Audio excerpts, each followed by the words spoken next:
महाराष्ट्र राज्य वीज मंडळ कंत्राटी कामगार संघटना संयुक्त कृती समितीतर्फे महावितरण, महापारेषण व महानिर्मिती या तिन्ही वीज कंपनीतील सर्व कंत्राटी वीज कामगार हे अनुभवी व कुशल असून मात्र त्यांना स्थायी कामगारापेक्षा वेतन मिळत नाही।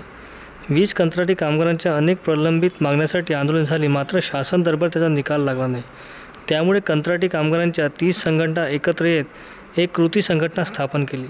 प्रलंबित मागणीविरोधात टप्प्याटप्प्याने आंदोलन झाले। आता 28 व 29 फेब्रुवारीला 48 तासांचे कामबंद आंदोलन सुरू केले आहे। यावेळी चंद्रपूर महावितरण बाऊपेठ येथे 28 फेब्रुवारीला दुपारी 1 वाजता वीज कंत्राटी कामगारांचे कामबंद आंदोलन सुरू केले।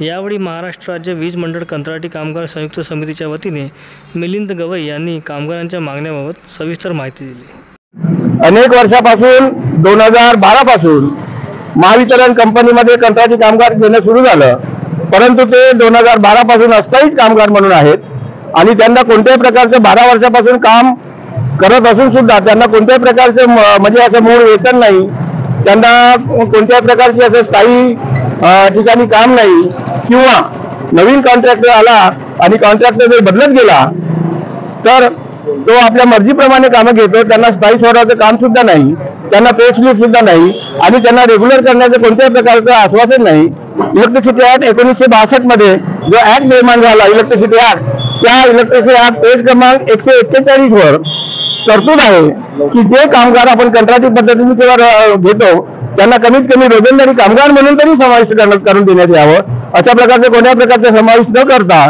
कंत्राटी कामगारांना वारावर सोडलेला आहे। त्यासाठी 48 तासाचा आम्ही संप पुकारलेला आहे आणि आमच्या मागण्या पूर्ण न झाल्यास यानंतर आमच्या नंतरचा जो टप्पा राहील तो बेमुदत आंदोलनाचा राहील।